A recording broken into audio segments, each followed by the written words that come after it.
This is Frank Skinner. This is Absolute Radio. This is Frank Skinner on Absolute Radio with Emily Dean and Alan Cochrane. You can text the show on 81215. Follow the show on Twitter and Instagram at Frank on the Radio. Email the show via the Absolute Radio website. I have to say the message every week about how to text the show and all that stuff. And the other night, I watched a programme as about the history of diagrams. I think we all like a diagram. And quiet night, was it? yeah, no, well, the first one was great. It was like Leonardo's Vitruvian Man, you know, the outstretched guy. So that was great. And then the next one... He's one of my weird crushes. Leonardo, or the Vitruvian Leonardo's Man. Vitruvian Man. Yeah, he's a good-looking lad.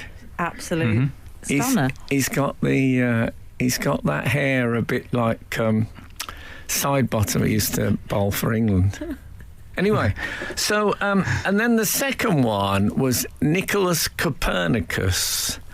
Diagram of the universe. So he said, it starts off, Nicholas Copernicus, who did this diagram, putting the sun at the middle of the universe instead of the earth, which it was a very dangerous thing to do at the time. And then you had a shot of it and says, there it is with the sun in the middle, and instead of the earth, very dangerous. That was very risky. Then it come to him again, and he said, so they're now going to rebury Nicholas Copernicus's body. Yeah. He was the man, of course, who put the sun at the centre. And I thought, if you say again that he put the sun at the centre of the thing instead of the earth, and it was dangerous, I'm switching it off now. And the very next thing he said, so here is the diagram, and you can see there's the sun at the centre of the universe instead of the earth. And I thought, that's it. This bloke, he hasn't got a script, he's got a caption. And he's just going to say it over and over again for half an hour. I could not believe it. So I switched it off. It's a novel twist on the there are too many repeats on TV. Well, exactly. I mean, how would he get on an Absolute with a no repeat guarantee? An absolute nightmare. He'd be unemployable. It's like somebody bought me Eckhart Tolle's The Power of Now. Why did they do that? Well, because they obviously thought I was a bloke who lived too much in the future. Yeah. So I had a spacesuit on at the time in a pub. So Eckhart Tolle's thing is, don't worry about what's happened, don't worry about what's going to happen, just enjoy the moment. It's essentially, it would work as graffiti, but it's like a 100-page book. And it's the same thing, just stretch it out. I would say you were more someone, Frank, who does live in the future, so that you work in the present to enjoy the future. Exactly. Yeah. Okay. Thanks. I think the power of now has caused some of the highly suggestible people to become unfaithful and ruin their lives. I think there may be an argument that that's the power of now may not be the thing that you want to prioritise all the time. No, because do not think of anything that's going to happen in the future at all. Yes, live a consequence-free existence. I've never felt more guilty using a bookmark. Anyway, so I'd advise people to watch that Copernicus episode 2 of the History of Diagrams and just see, because you think, he's exaggerating for comic effect. No, sir. But no, sir. He just keeps saying it over and over again, like he's got some terrible nervous tic thing. Just the thought of it. We've heard from Mr. P. Oh, yeah. And he's got in touch to say, I just like the way he describes you. Okay. I saw a bucket list performer last night at Frank on the Radio. He did not disappoint. Ahoy. Oh, ahoy, yes. But I like that you're a bucket list performer. Isn't this wonderful? Ahoy was the sort of audience's catchphrase at Plymouth. It sort of all fits, doesn't it? We've got a lot of our Plymouth contingent are getting in touch saying you're on top form, apparently. Well, that's very nice of them. It's kind of a very surprising place, Plymouth, place of sort of striking architecture and modern buildings and things like that, and other stuff happening. I just thought there's a big secret development going on that Plymouth's going to become the new capital. Yes, I wrote a poem check it about out. Plymouth when I was a child. Did you really? You wrote a poem about Yes. Plymouth? I don't suppose you'll recall it. I'll tell you what, we're going to, as a cliffhanger, we're just going to give Emily a chance to consult her archive. And what a start to the day that would be. Frank Skinner on Absolute Radio. Anyway, so we were talking about that I played Plymouth this week, and Emily Dean, who saw this coming, dropped the bombshell. I wrote a poem about Plymouth when I was at school. What was the context of that? Had you been to Plymouth? Yeah, we'd visited for a family holiday. We'd actually been to the Isle of Wight. Does that sound right? I think we would have got a ferry to Plymouth. That was involved somewhere, wherever we were going. I don't know. I believe so. Al, any ideas? Okay. Well, I just thought when Emily said we'd been to the Isle of Wight, does that sound right? That may be an excerpt from the poem. I see. Ow. I have to got say, the right It's a in there. big philosophical question, isn't it? We've been to the Isle of Wight. Does that sound right? Oh. Right. The word "right" then is doing a lot of ambiguity. I mean, work. I fear we're raising the bar somewhat high at this point. Because Okay. I would like a few caveats. I was pretty young at the time. I would say 7 or 8 we're talking. So well. this isn't my finest work. Look, we're not. This is not Frank Skinner's poetry podcast. I'm not going to tear it apart. Can you imagine? Oh, I'd like to guest on it and discuss my Plymouth this Fabulous. week on Frank Skinner's poetry podcast. If it's bad, I'll put you on the nautical step Wonderful exchange. and relax. So, just all I can remember is the payoff, essentially. What do you call that, Frank? The last 3 lines, this is. I call it the last 3 lines. Oh, good, okay. Denouement. The denouement. All I can remember is that bit. I should say I was a bit upset about Plymouth. I think it's a lovely place, but I seem to recall at the time I was itching to get to the beach, and I was disappointed because it didn't seem very beach-like. And it didn't seem where I'd want to holiday. I seem to remember one of the Pilgrim Fathers writing that about their departure. That they were hoping for an hour on the beach before they set off to the Americas, but it wasn't as good as they thought. So I can only remember the last 3 lines, and this is how it went. Too many cars, too many bars. I'd hate to live in Plymouth. Ah, So I do apologise to anyone living in Plymouth. yeah. I mean, too many bars. That's just going to get people flocking, isn't it? Yeah, Yeah, I do well, apologise. I actually stopped at a place called Yarkham, which is outside of Plymouth. Well, I mean, an hour out of Plymouth, and I was we were at a B&B. And my tour manager is very keen on not checking me into places as Frank Skinner in case we have any strange people turning up. It's happened before, let's face it. So, and sometimes I don't bring them with me. They come of their own accord. And the previous week we'd been doing a bit of motorway driving. Anyway, it turned out that I was checked in to the hotel when I arrived. I was given my keys in an envelope, and it said on it, Mr. Norton Keynes. And Norton Keynes is the services on the M6 toll. I like to be called Miss South Mims. Yeah, that's quite nice. Miss S. Mims. Oh, Frank, I know where we were going. It wasn't the Isle of Wight. It was Joan Bakewell's house in Cornwall. Oh, And okay. Someone has just said Isle of Wight might be Portsmouth. Morning all. Isle of Wight has a ferry from Portsmouth. Plymouth has a ferry to France or Cornwall. You've done that terrible thing of mixing up Portsmouth and Plymouth. I know. It's the unforgivable. I know, but Johnny 66 has sorted us out. They'll get over it. Yeah, they don't care. They got all these new buildings coming. They got stuff to look forward to. It must be great. And when my breakfast came out the next morning, he said, Norton, for me to go up and get it. Frank Skinner on Absolute Radio. Emily. That's what they do on Radio 4. What they do on That's Live, Okay. 1984. Alan, were you about to say something?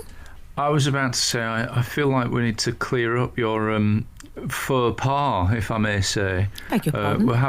We're having a lot of texts and I believe tweets similar to this from 462, who says, "Hi Emily, I mix up Portsmouth and Plymouth too." I didn't mix it up. Would you like to defend your position there? I don't need to defend it. I didn't mix it up. No, I don't think you did. Can I just say, I would like to make an official statement, Frank. Okay. I'm standing outside my country estate. And has your wife agreed to stand by you? My wife regardless? and children. We've even bought a Labrador for the day. Okay. No, I would like to. I categorically deny. Mr. Dean, are you going to resign? You're going to resign?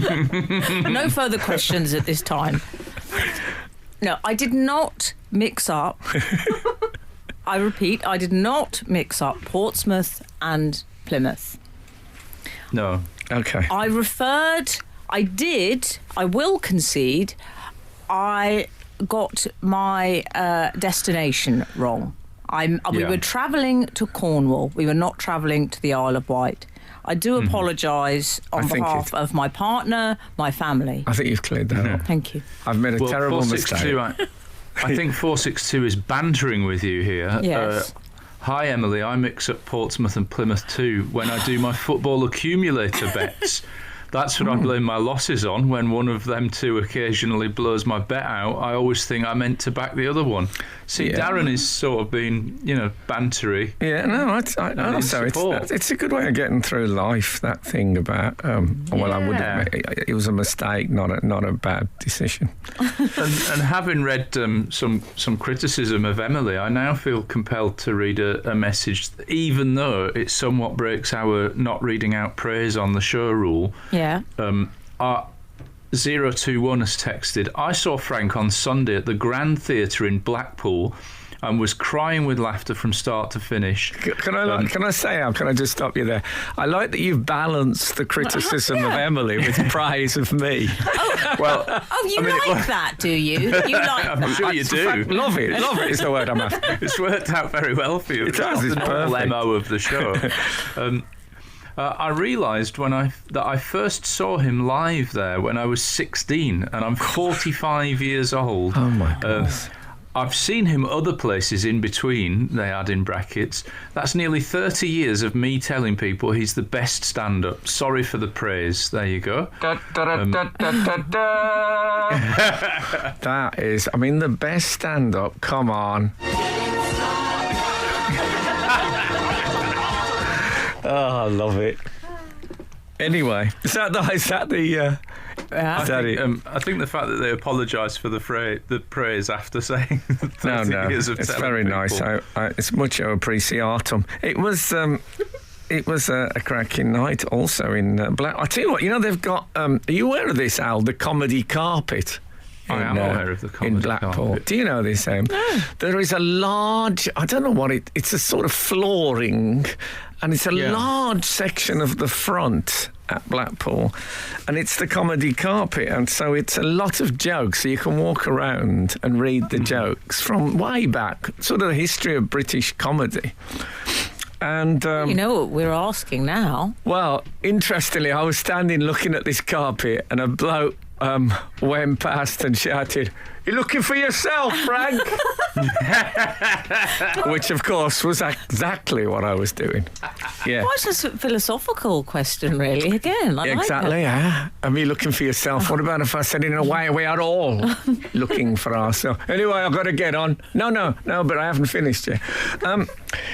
I'm on there, yeah. And tragically, my tour manager took a photograph of me taking a photograph of my own name on there. So I might put that on our social media as a warning to all of the dangers of the ego, I'm going to call it. Memento mori. Yeah, exactly. Yeah. A man photographs his own name on comedy carpet. Oh, come on. Grow up. Frank Skinner on Absolute Radio. Frank, Dr. Troy Astart, do you remember him? He's one of our regulars. Says, my service station name would be Skelton Lake. I don't know. That's a good name, though. I think I'd want to be Dr. Skelton Lake. Oh, yeah. Would Yeah. you? Okay. Whereas Norton Keynes, I was just, the man in the street. Actually, on the street, I suppose, in a way. You were discussing the Blackpool comedy carpet, and I must admit that my name is on there, but I wasn't of enough prestige to get a joke on there.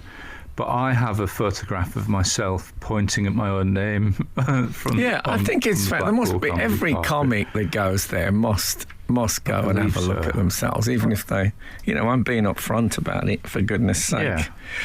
Yeah. So I went. I was playing at the Grand Theatre in Blackpool, which is a lovely old. It's a Matcham. You know that? Do you know Matcham was the great sort of music hall architect. Oh, so it's one of his. Yeah.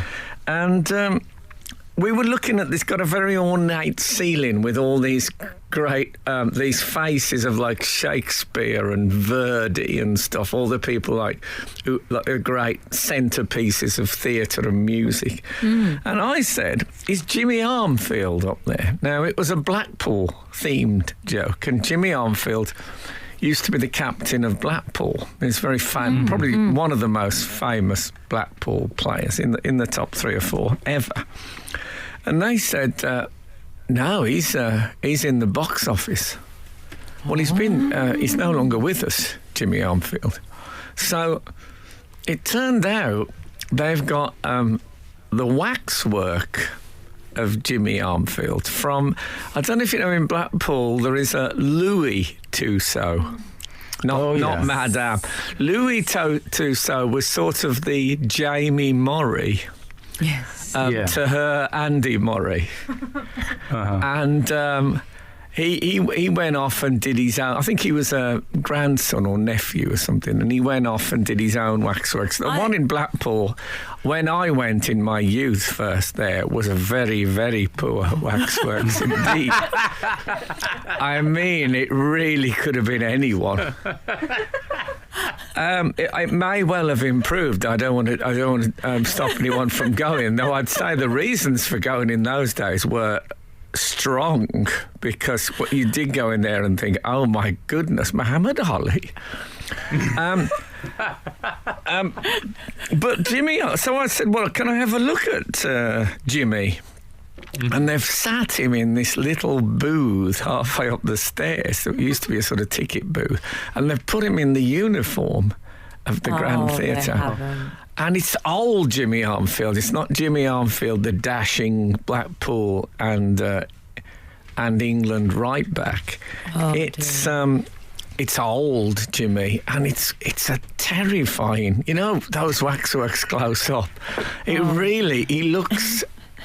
Do you remember they used to do a thing at Madame Tussauds, which I'm told, I asked someone about this recently, that they've stopped doing it.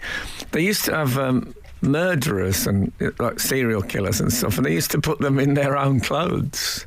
Oh, no. So they would get a suit from John Reginald Christie, for example, and put the waxwork in the actual suit of the murderer, just for a bit of a bit more frisson. Nice bit of attention to detail. Yeah, I think they've stopped it now, using the sort of killer less attention to detail.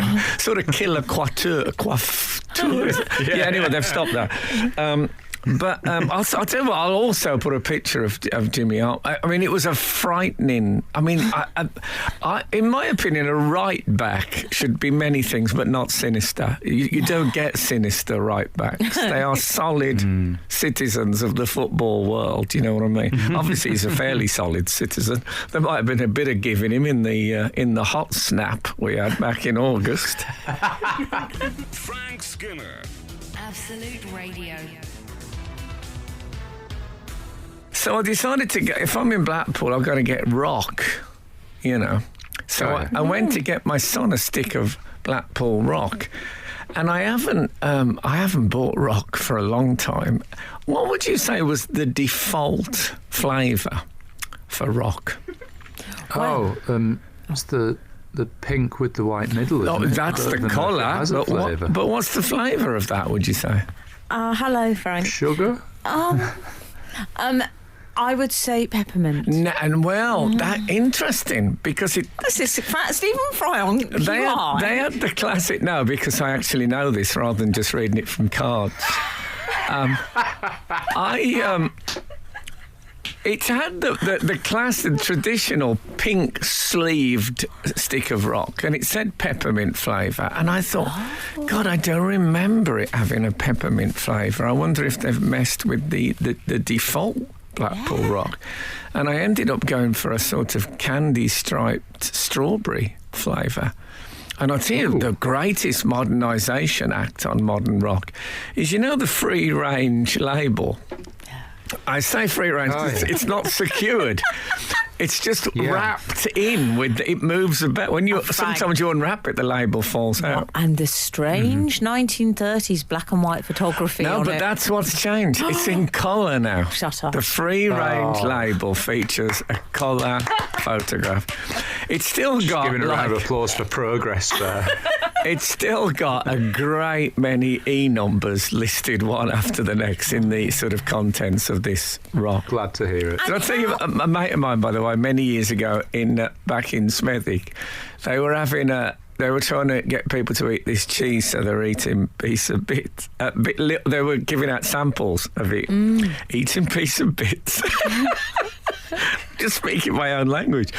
And they said to him, would you like to try this? It's European processed cheese. And he said, no, there's too many E's in it, which I thought was a fabulously fast response. God bless him. Dead now, of course. Anyway... Absolute Radio. Yeah, so I bought the...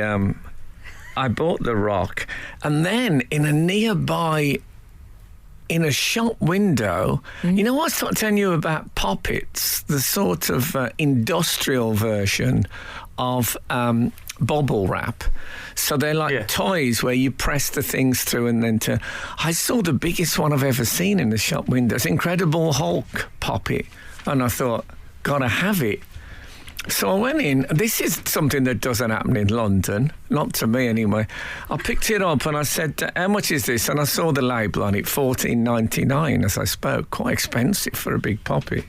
The guy said $14.99, but I'll do it here for 12 quid. I thought the barter system.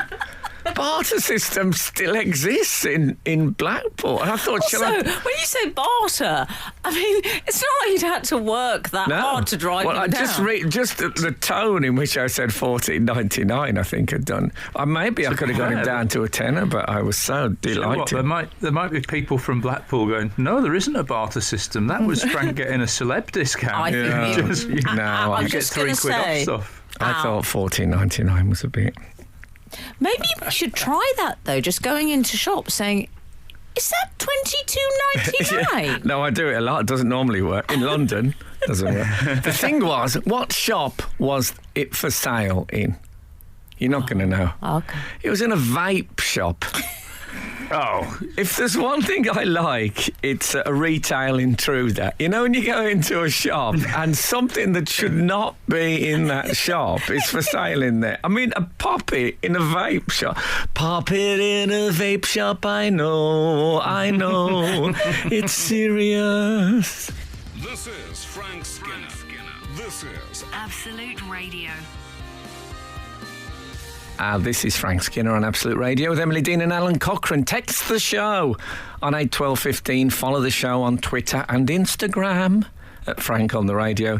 Email the show via the Absolute Radio website. Now, do we have any outside world? And if we do, I'd like you to sit back and enjoy this. Outside world, whoa, the outside world. There you go. Oh, what's that? Where's that appeared from? Last week, if you remember, I was talking about keeping jingles live. So I did some live jingles that I just made up last week on the spot. Okay. And our producer, S. Bishop, has took that away and given it a sort of sea shanty feel. Do you want to hear it one more time? I'd like to, yeah. Outside world, whoa, the outside world. Yeah. Well, there's some tonal things going on there. Yeah, it's very tonal. I quite like the... Bear in mind, I'm working without music initially, so, you know. It's a bit... It's every man for himself. No, it's got a lovely Marquis Smith quality. A bit of narkic, which I like. Can I... All hands on deck, as I think Anne McPartlin that was some of the gossip he was telling me. Anyway. Yeah. We've had this in from Dan Harrison. In response to the picture of Frank on the marble comedy carpet slab featuring names of various other comedy luminaries, Dan Harrison says of this photograph, walking all over other comedians as usual, Frank. Hey, come on. Excellent use of luminaries in the run-up to that. Sorry. What? Sorry, Al. I blacked you out there. I was just admiring Emily's eloquence when she said luminaries. Just really nice. Well, I thought maybe they could call that carpet the Blackpool Luminaries. sort of tragic spin-off of Blackpool Illuminations. Also, Emily's Eloquence. What a nice band. Emily's Eloquence, yeah. It's got everything. John Hopkins, who I've got to say, Hopkins. one shouldn't have favourites, but I do. Oh. He's in my top 5 readers. Oh, God. I love a bit of John Hopkins. It's interesting. That'd be a chart that people can strive for. Emily's top 5 readers. At the moment...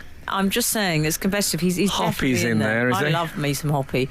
John Hopkins has given a nod back to... You remember you were telling us about your vape shop story earlier, Frank? Yeah, it was... Yeah, I saw a pop You in got the your back. £3 celebrity discount. Well, John Hopkins... I don't think it was celebrity discount.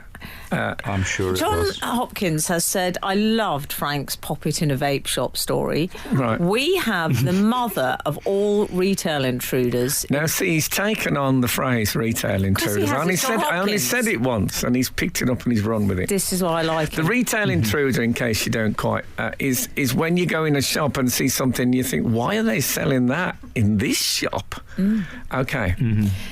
We have the mother of all retail intruders in my hometown of Chorley. Malcolm's Music Land sells exactly what you'd expect, CDs, vinyl and the like. Go upstairs, however, and you enter the odyssey of Malcolm's Pramland. I mean, you see what I mean about Hopkins? Also, I like Pramland is that I don't really think of anyone calling them prams anymore, do they? They're all boggies and walkers and all that stuff. Prams is a bit what perhaps Princess Pramland. Margaret might have used to push Viscount Linley around. I always thought that that guy from Police, was it Stuart Copeland who was in Police? Was that his name? He should have opened a theme park where people learn to deal with the difficulties of modern life. As in Copeland.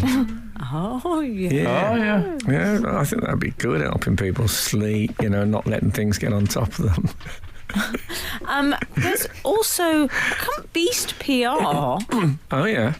Interesting concept.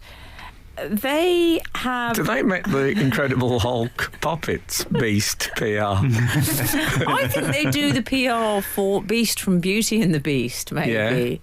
Yeah. Beast PR. Vincent. Yeah. Was that his name? Oh, wow. Very good. What was she called? Belle.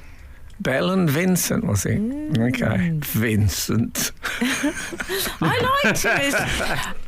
liked him as Beast better. But His mother called him Vincent, I'm sure. he had terrible anger issues, though, Beast. Beast PR has sent this through. Frank Skinner's Comedy Carpet, Tuesday, 9 p.m, BBC Two. Shoes off before tuning in. Very nice. Frank Skinner on Absolute Radio. Oh, I know what I wanted to mention to you two. Have you heard that they're doing a virtual bonfire night this year? Oh, yes, on the big screen. They're doing a big screen bonfire. Yes, and bonfires are bad for the environment, I think. Is that what it is? Yeah, I think bonfires probably more dangerous than the big screen as well. You can't bring. There's one in Yeah. Dulwich, I think. That's going to be the hugest of all screens. Mm. You can't even bring sparklers. No sparklers allowed. Can you bring a video of a sparkler on your phone? Or and one of hold the those members up? of the band Sparks. Is that allowed? Is this link a test to see how long I can go before I say health and safety gone mad? Is that what we're doing? If it was, you failed or passed, depending on how we're judging this. It's an I bit my arm interesting. off, but that's... It is an interesting idea. Do they include the anti-Catholic effigy on their big screen, or is it just a fire? Al, you do Well, I think this the one. anti-Catholic effigy, as you portray it, was a specific Catholic, wasn't it? It's Oh, Guy dear. Fawkes, isn't it? It's That's Guy what you're Fawkes, referring to, yeah. But I think he represents the entire group of protesters. Yeah. Dear. Yeah, I think so. In that the whole gunpowder plot crowd, as they were known. Yeah. In fact, I was saying earlier that the rise of Halloween, which is now, I mean, Halloween was nothing when I was a young man. It was barely referred to, and then. Suddenly it's become the massive thing that everyone does. And meanwhile, on the other side of the seesaw, as Halloween rose high into the air, penny for the guy plummeted. And I don't remember the last time I saw anyone collecting a penny for the guy. And it used to be someone would make an anti-Catholic effigy and have it in a pram, maybe from Pramland. Maybe from Wasteland, often by the looks of it. Yeah. And they'd say penny for the guy, and people would give them. I mean, it was often more than a penny. You'd give them loose change. It'd be kids just, collecting stuff to buy fireworks with. I've seen But some. as one of the persecuted Catholic number, you obviously see this as an improvement for society rather than... I like that Halloween has taken over in that now there's an event which acknowledges the existence of the afterlife, which has replaced one of brutal oppression. That's got to be a plus. Surely. Wow. So the kids are still begging, but what they've done is they've eliminated the middleman. Begging? Yeah. Well, it's begging. It's got to call it begging. It is begging. I mean, I've got to say, I haven't seen... I mean, there were some appalling guys I've seen in my time. Yeah. Well, I think the problem, inflation ruined the Guy Fawkes. What I mean is people started using balloon heads.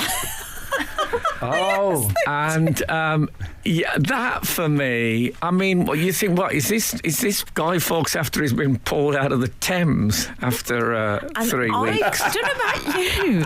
I would often see people taking advantage of the shopping supermarket trolley. The guy would be in the supermarket trolley. Oh yes. Often wearing a hoodie. I found always in leisure wear. Why does the guy wear leisure wear? Yeah. Because no one's got smart clothes to throw away anymore, isn't it? You sure you haven't got mixed up with that woman from Coronation Street who was photographed? What was she called? You're talking about Tracy. Oh, we can't remember her surname. Her first name was Tracy. Tracy Shaw. Very good. She was She used to date photographed. Love Rat Darren Day. Oh, well, she was photographed, I remember, in a supermarket trolley with very bruised shins. I know, it was very unfortunate. Yeah, very bruised shins. I don't know what happened That there. was when they used to do things like promote National Prune Week. That's or it. I'm Melon sure Week. that still happens. But I don't know who does it now. I'm guessing it's probably Gabrielle and Ermia Cheeky are at the centre of a lot of these themed days. Frank Skinner on Absolute Radio. We were discussing Penny for the Guy having been ousted from the public consciousness these days. But that is in my... it could be that it is going on somewhere. It's just I never, ever see it now personally. I'd love to know if it still occurs. I haven't seen it either, and we have an anecdote from 937 which takes us to the past, so it doesn't really count as one in the ledger for modern Tolle day. Will be furious. Yeah, it's not Power of Now, this. Good morning, Frank and all. Back in the 70s, sadly, one of my mates was a bit scruffy. He would voluntarily rub dirt on his face and pretend to be a guy. We'd sit him down next to a bus stop and make loads of money. Paul from Peckham. Wow, I've never seen a living guy. Oh, people would do it often with younger brothers, I think. Would they? Yeah. Oh, I remember like the most... the disappointing one for me was the teddy bear in a jumper. I mean, come on, guys. Oh, come on, guys. Oh, yeah. Well, I suppose what's happened is kids would go penny for the guying, get their loose change, and then go and spend it on sweets. Mm-hmm. And now people go trick-or-treating. They've eliminated the middleman. This is why shops are closing on the high street, because they are getting the sweets direct, probably purchased online en masse by the householder. Yeah. So kids are still getting the sweets, but whereas they used to have the initiative of going and buying them themselves, they now just get handed them. Well, I believe the broadcaster Richard Bacon made some statement last week that he thought that people shouldn't give the kids sweets for Halloween, that they should give them avocado. Oh, good luck with that. Yeah, yum yum. It's wasn't there? Didn't avocado get cancelled or something? I thought there was an anti-avocado stance. Yes, there are some issues with it, but you know. Environmentally, because it's very water intensive, isn't that? There's a so Bacon finds himself in reaching for the right side. He grabs the wrong side. A pig calling the kettle black. Julie has got in touch. What did you say? A pig calling the kettle? I did. Because of the bacon. You've just reminded me of my new catchphrase from last week. Do you remember that? It's a pig's one. It was the story from Montreal Cathedral that the saint's heart had been stolen and had been replaced by a pig's. And it was not about the idea of being at the back of the church. It's a pig's one. I have information. But as a catchphrase, I don't know quite how it's going to work out. It's a pig's one. So I'll have to write. Don't say that in front of, you know. No, I'll have to write some sort of sitcom that puts it into a context, put me in some sort of farming environment or something like that. We'll see how it goes. Frank Skinner. Frank Skinner. Absolute Radio. May I share with you this missive from Julie? Yeah. It's regarding, Frank, you were talking about, do you remember, I referred to this before, I think. We were talking about bartering in shops, which Dr. Troy actually offered a correzione. Yeah, I believe, I'm not sure about this, but the barter system might well be the swapping of goods for other goods. It's a bit more medieval, a bit more Simon of Sudbury. Whereas haggling is when you differ with the price. So, yeah, I might have made a mistake there. I'm happy to give him the honour of the correzione jingle. Correzione, correzione, ole, ole, ole. It's beautifully done. Listen to my apologetic little contribution there. Oh, it's a shame. Julie, good morning, team. On attempting to purchase a Minion iPhone case, Oh, yeah. or any other phone, in a novelty souvenir store, I love souvenir store, souvenir, on Oxford Street, I asked the assistant how much said case was and was told £25. Wow, for an iPhone case. Any thoughts from our man in Manchester? How much? I am not afraid to say I laughed out loud. Good. In shock. How do you think that sounded, Frank? Laugh out loud in shock. There it is. There it goes. Bear in mind, they are villains. They worship at the altar of the most villainous men and women on the planet, the minions. Do they wear Oh, I thought you meant the retailer Oh, charging no. £25. I wouldn't suggest that for 1 second. How did it? What's the upshot? Oh, okay. By the way, that thing about how much, I went out with a woman whose dad, if he hadn't heard you, used to say how much, regardless of what you were saying. So go, how much? As a sort of a, what did you say? That's a very sort of intimidating thing. I'm afraid I always took it very personally if anyone ever I'm said to having me that. how much. Yeah, happy, Al. My laughter drew the attention of the manager, who came over to investigate. I like the manager. What's all this laughter? Can Shocked I just do a short extract from The Fall? He was the manager.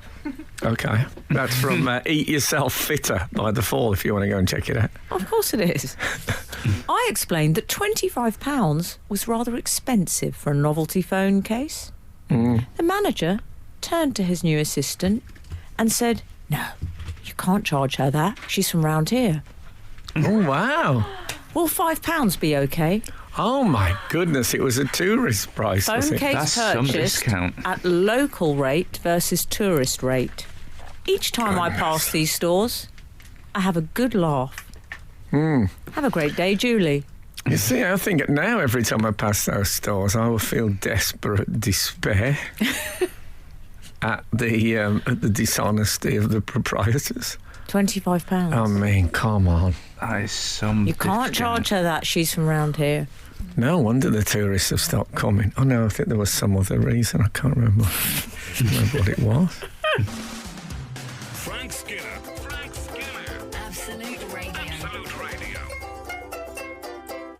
We seem to be running a text in about Halloween replacing trick-or-treating. Not replacing trick-or-treating, replacing, what was it called? The Guy Fawkes... Penny for the guy. Penny for the Penny guy. for the guy. And 161 has got in touch with an anecdote. My mate's mum used to buy Ferrero Rocher. Is that how you say it? Rocher? Ferrero Rocher, Before- yeah. Yeah, Ferrero Rocher before Halloween. Carefully unwrap them, eat the contents, and then replace the consumed chocolate with Brussels sprouts. Trick or treat. Oh, that's quite good, isn't it? Oh, Jay the Postman. The I think, ambassador has pranked us. Yeah. that's a horrific trick. I wonder if they Very were cooked cruel. or raw. Yeah, I wondered that. Because if they're Maybe, cooked, not so al bad. dente. Oh, I'd rather it raw. Would you? Oh. Absolutely You animal. loathe sprouts.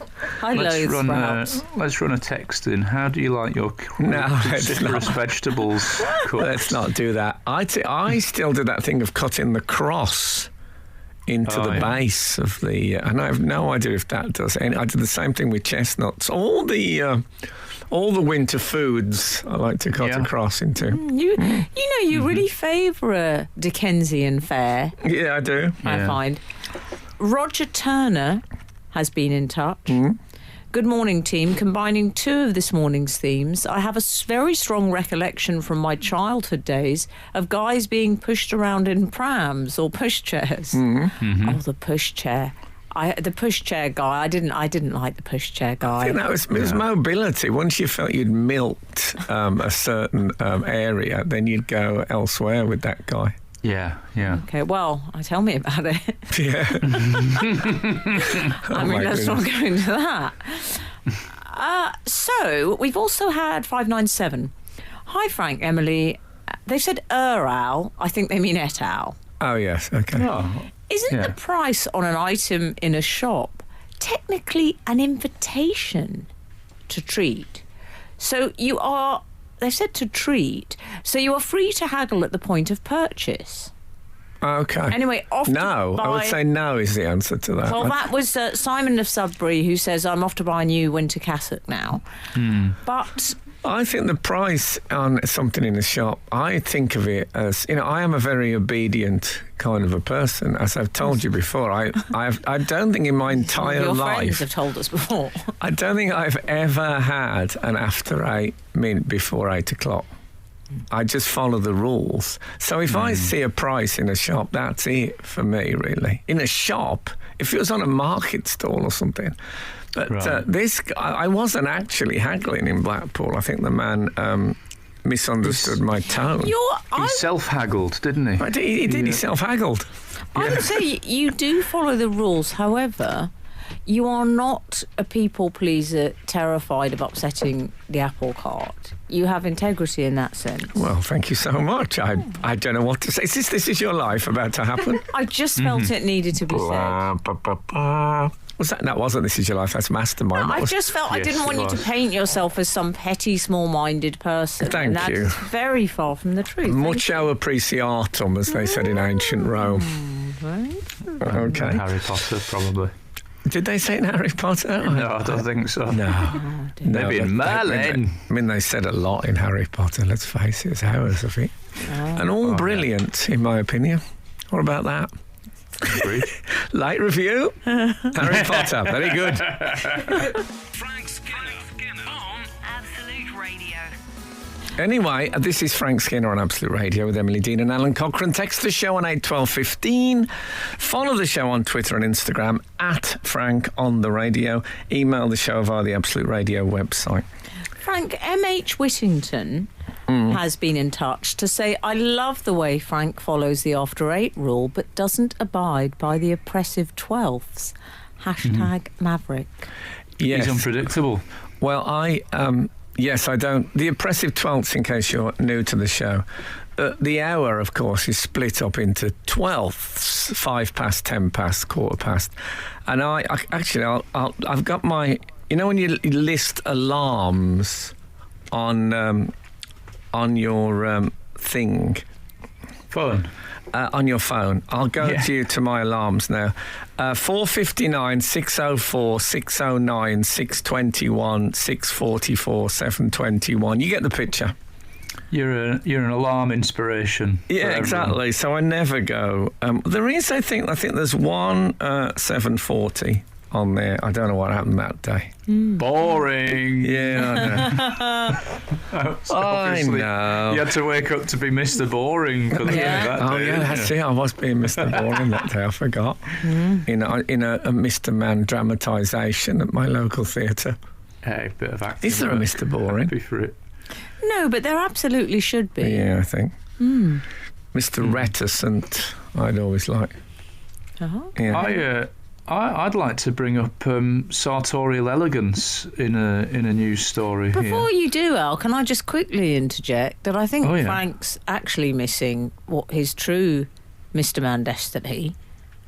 It is Mr. Bit of a Git. Oh yeah, I don't think there is a Mr. Bit of a git, Well, which there is is a now. pity because the bit of could be fitted to lots of the different Mr. Men. Bit of a tight world. Yeah. Sorry, Al, back over to you. I'd like to bring to your attention a news story that a primary school, has issued a polite plea for parents to stop wearing pyjamas and dressing gowns when dropping their kids off at the gates. Now, I have mooted several times that we've recently had a pandemic of arrogance and hypocrisy, and here's more. The primary school telling the parents how to dress. Your domain is the children. Is this Hugh Hefner High? I mean, I saw the pictures from this, and there was a woman like in colourful pyjamas and a dressing gown with like a teddy bear ears on the top. Not just any teddy bear. Do you know what that teddy bear was? No. It's the Me to You bear. It is, I think it's called Tatty Teddy or Tatty Bear. That is the Clinton cards. Oh, Bear. Exclusively available. the Me to You bear. It's I think called the the Me to You. chocolate broth. Chocolate broth. Is it chocolate broth merchandise? Wow. It's not chocolate Bros. It's a Clinton cards bear, and he had an origin story. Do you not know the Me to You bear? No. Origin I story. don't know the Me to You Frank's bear. really concerned. I've never heard I'm such really talk. confused by it. Do you not know? He's that grey bear. Have you ever been inside one of those Clinton type shops? Oh yeah, they are. They're very good this time of the year because they're often the warmest shops on the high street. It's Is a that grey right? bear with a blue nose, and he's holding a heart with sort of... You wouldn't have a blue nose in Clinton Cards. It's tropical temperatures in there. No, that's the whole point of that Me to You bear. Okay. Oh, so he's giving his heart to... No, he was a brown bear, and then how do I know this? He ended up... I thought everyone knew the Clinton Cards bear, and then he ended up in the snow, and he was... So that's why his nose went blue, and he's grey. And he's given his heart. I also think if you remove your heart, people tend to go grey and their noses go. But it's a circulatory issue Anyway. with the Me Sounds to like You a horror bit. film. Yeah. Anyway, sorry, back to you, Frank. But she was wearing the Clinton Cards robe. I wish butchers would have a Me to You bit holding a real heart in their offal, special offals, they could call it, instead of special offers. Frank Skinner on Absolute Radio. Hang on, I don't We like were- this from Brian McVeigh. Uh-oh. Rear of the What's year... Brian McVeigh got to say? Rear of the year 1998, you're having a laugh. Is that a picture of me? Bear in mind, was it 98? Oh, how I'm not sure wonderful. that's right. You might need a correction. No. Yes, there's a picture of me. Obviously, I'm an older man now, and my it's slightly broken free from its moorings. Oh. But that's a bit of a thing. That's like people who do those pictures that say Jennifer Aniston. Or they'll say there's one that you see. That's real cruelty. It says like Tiger Woods' wife. You'll be shocked when you see her now, and you think, Oh, what do those you mean? clickbait So- things. What, you mean she's got older? Oh, that's Also, weird. in fairness, you can't actually see any of the rear in this. So I think I think it's light-hearted. I this think guy. it's Yeah. light-hearted.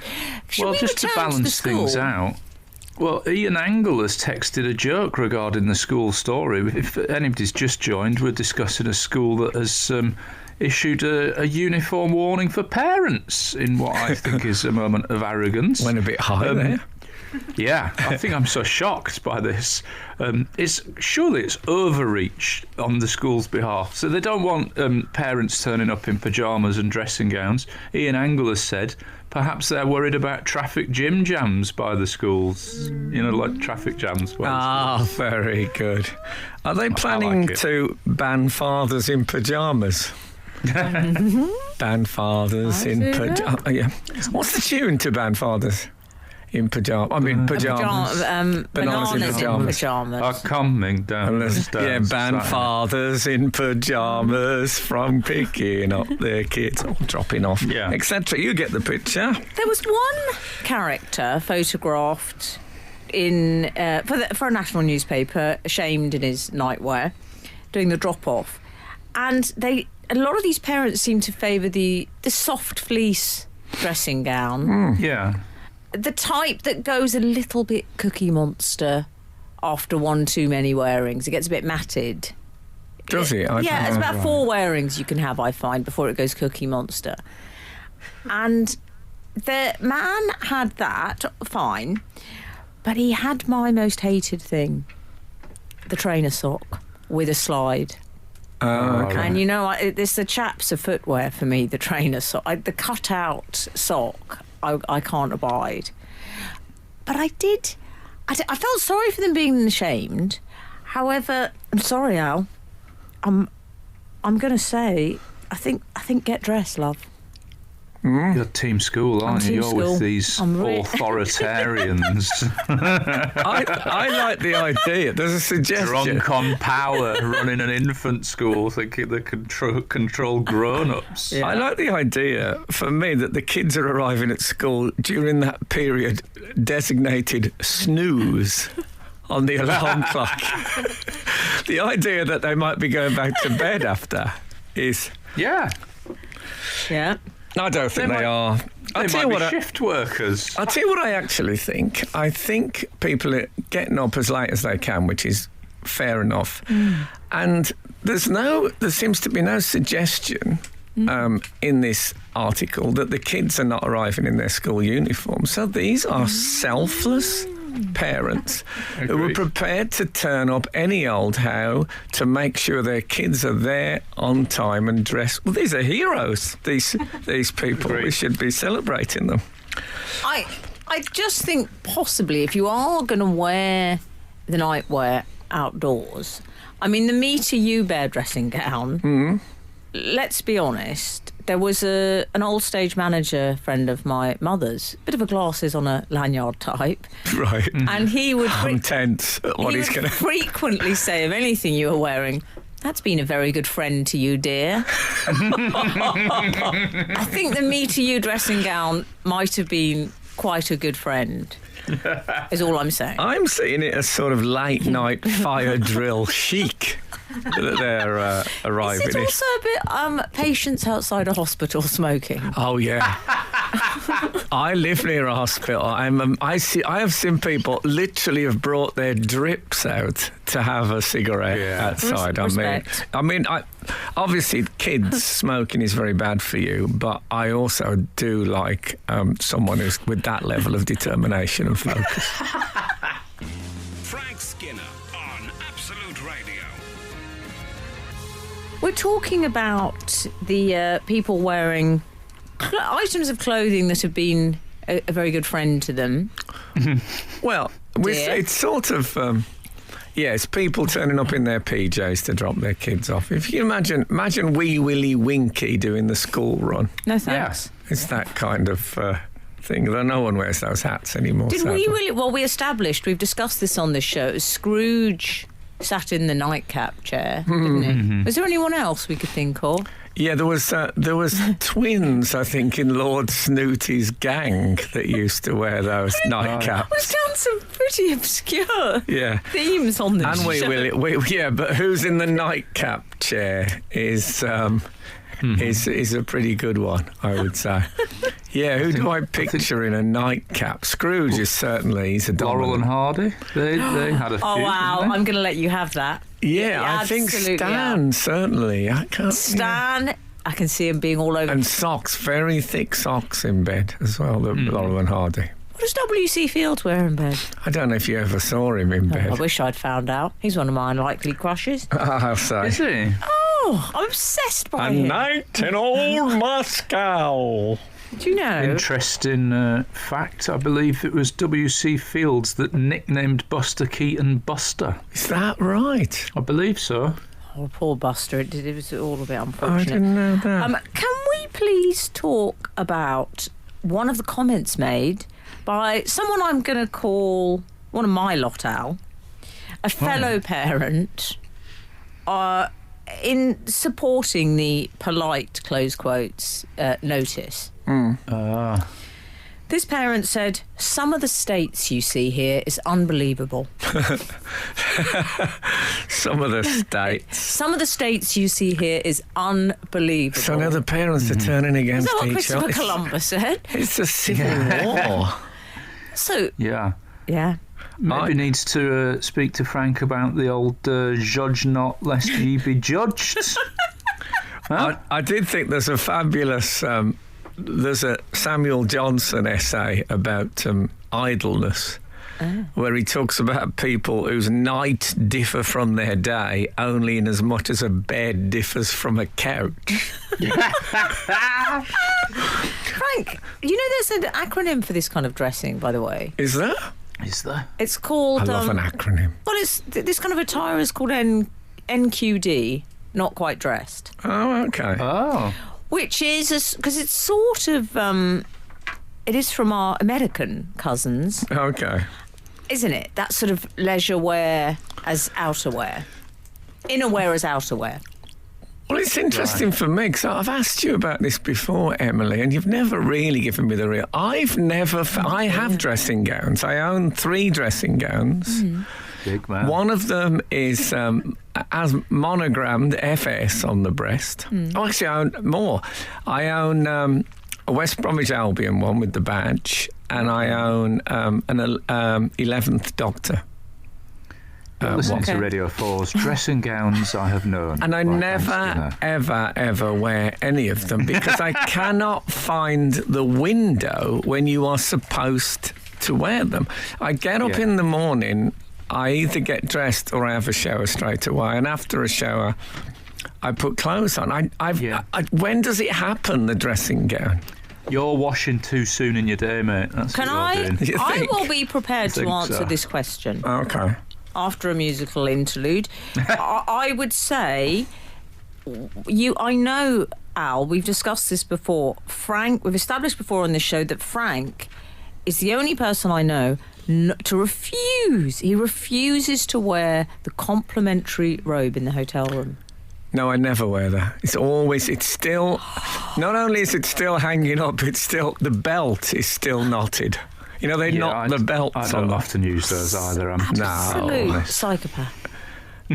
Not Frank. Frank Skinner. Absolute Radio. I've just been the victim of a correzione. Oh, Go on. From 003 a moment ago before the song. I said that I thought it was W.C. Fields who nicknamed Buster Keaton Buster. 003, the less high-profile MI5 operative. but still licensed to kill if he's a double O. Exactly, so I'll happily bow down to his higher wisdom. Hi, Frank, Alan and Emily. I watched a programme only yesterday on Buster Keaton. It was, in fact, Harry Houdini who named him Buster because he could fall really badly without being hurt. Gaz in Manchester. Fair enough. I apologise, Gaz. Yeah, and sorry to any Harry Houdini fans listening. There'll be a few out there. I want to be like Harry Houdini. I'm the invisible man. Sorry, carry on. We were talking earlier. I got the impression that you felt I'd never sort of adequately answered your question, when does one wear a dressing gown? The thing is, the dressing gowns I've got, I quite like the look of them. Do you know what I mean? I quite think, yeah. Okay, would you like some tips? Yes. So, here are 3 occasions when I wear a dressing gown. Okay. Number 1, when arising. I have it hanging on the back of my ensuite. Yes, I've got an ensuite. Woo woo. And I wrap it round myself en route downstairs to feed the dog, to do all those early morning things. I might have a coffee, my glass of iced water, all that stuff, cleanse my face, etc. So I would say for the first 40 minutes of the day, that's dressing gown time. Yeah. That sounds to me like obviously that timetable is fluid. It could be 20, it could be 50. You don't have to live by any of these rules. I tell you what that feels like. That feels like those people who get up allowing themselves a bit of a ramp into the day. Whereas I'm up and out. Do you know what I mean? Or up and doing whatever I'm... You're all business. I was... Straight into my day clothes. I mean, I was raised by actors, remember? Oh, yeah, well, that's it. I had more time. They spent the first 4 hours of the day peeling, and my mother would say, I'm just going to have my breakfast, which was 1 orange and a cigarette. Right. So the second dressing gown window would be post-bath time in the evening. In the evening? Yes. Would you not do a bath in the evening? No. Well, I don't bath ever. I shower, but not in the... I don't want to shower in the evening. If you shower in the evening, you go to bed and the whole one side of your hair looks like the bottom of... You know the bottom of an iced cake, completely iced cake that's got like that base that's formed on it. So I wake up, my head looks like a bar of imperial leather. It's got that, because I've gone to bed with wet hair and it's just flattened. I never do that. Oh, no, I have a lovely treat myself bath, you know, like you like, Frank, with the rose petals Pampering. and the candles. Oh, no, you love that. I don't like Madonna. The whole bath thing is slightly disgusting. So I have that, and then finally... Late review. For heaven's sake. Yeah, And then, one for the Romans. put that in your toga and smoke it. Did they smoke pipes, the ancient Romans? You never see pictures of them with any pipes. Romans text in on... Yeah, there'll be... That Mary Beard listens to this, apparently. I think she's a pipe smoker. She might know. Frank Skinner on Absolute Radio. We've had so many responses to the question, when does one wear a dressing gown? Ah, yeah. I'd like to share some with you boys. I hope they're not louche, these responses. Oh, no. Keeping it daytime. We don't want it loose. No loose on this. Mike Battersby on stage in a Noel Coward Boar Fest. Yeah, Good shout. that's harsh on Noel Coward. It was all going so well until Boar Fest. Yeah, but yeah, you could wear it. There was that day you came when he was wearing the dressing gown. Alison Allen, 75. When it's cold and I'm avoiding putting the heating on, spent most of last winter working from home with a dressing gown on top of my clothes. Now you're talking Did you say my she's language. 75? No, she was born in 75. Oh, last year. sorry. I had a terrible image of an old lady trying to keep warm in a dressing gown, but still working from home. She meant making jam, almost certainly. Rufus Jones, just the one-word answer, bins. In the Yep. Putting the bins out. Okay. Yeah, there is that's difficult for me because there is a whole celebrity genre now of celebrities in almost no clothes at all, putting the bins out, pretending they've been accidentally papped. Yes, I quite like those moments when you have to pop out to just either pick up a dog mess or put the bins out. I like to not put on a jumper or a hoodie and just be cold for a moment and then get back into the house and just enjoy the chill. I mean, the furthest I'd ever venture out wearing a robe, as I prefer to call it, Right. would be the concrete patch to supervise my dog's comfort break. Okay. Yeah. I would Elegantly put. I would not leave my own gate. The lady that we got our dog clipped this week for the first time, and the lady said, "Just I'll do that, and then I'll go a bit shorter on the hygiene area." And I thought that is one of the best euphemisms I've ever heard. Do you know? And counterintuitive for me, Oh, I love but it. the hygiene area. Well, the I might- HA. I might have to borrow that from your dog, as it were.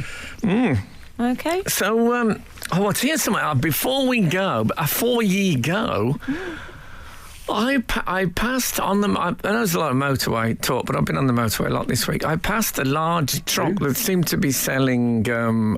Fuel? No, I didn't see any fuel until I got out of London. Selling air conditioning refrigeration units kind of thing. And on the side of it, they had a bear on a sort of surfboard, a sort of polar bear, to suggest coldness and keeping everything.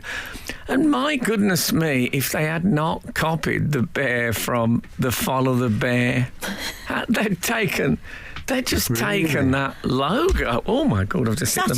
Satin bomber jacket. Well, no, there was a bit where he, it's sort of in his beachwear.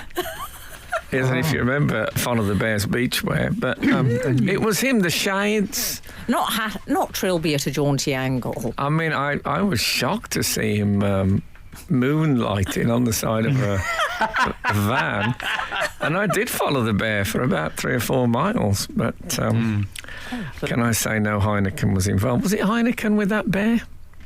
It was beer anyway. Yeah. I think it was a pond bear beer. I don't think he was Heineken. No, he was probably something Carling? a bit more. Panda Cola? I don't think so. No, they'd have got a panda. You know what? If the good Lord spares us and the creeks don't rise, we'll be back again this time next week. Now get out! This is Frank Skinner. This is Absolute Radio.